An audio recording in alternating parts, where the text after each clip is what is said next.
Hi Hines, this is Lee Abney in Madison, Georgia, about 30 miles south of Athens, Georgia, where I had some of the best years of my life.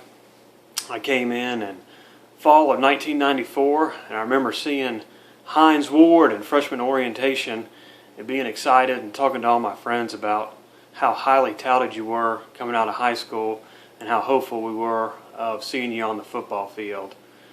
Played in Redcoats all through your football career, and one of the happiest memories I have was being in Tampa at the Outback Bowl.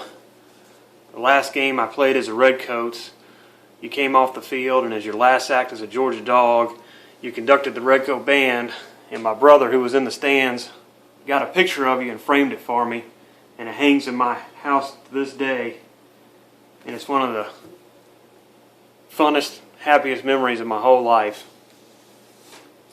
When I graduated school, I was a little bit heavy, and I decided that I wanted to make a change, and so I trained and did a sprint triathlon for the first time in 2002, North Carolina, on a mountain bike, really not knowing anything at all about triathlons. But after I did that first one, I was addicted, and I knew that someday I wanted to do a full distance Ironman.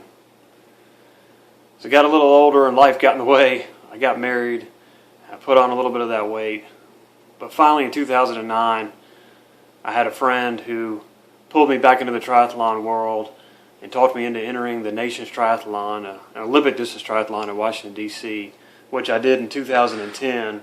And my wife got me this Georgia bike jersey, which I wore that day. And I've worn it ever since then because for the first time in that race, every volunteer handing out water, every person in the crowd, when I ran by or biked by, yelled, "Go Dogs."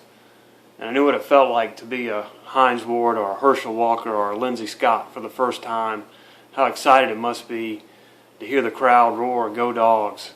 So every triathlon since then, I've worn it, including this year when I did my first full distance Ironman in Florida. That was the second greatest day of 2012.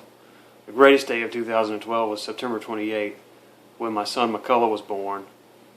And it'd be an honor and a privilege to train for Kona with you and show my son McCullough that if you put your mind to it, you can do anything. Commit to the G. Commit to Kona. I'd love to be with you. Go Dogs.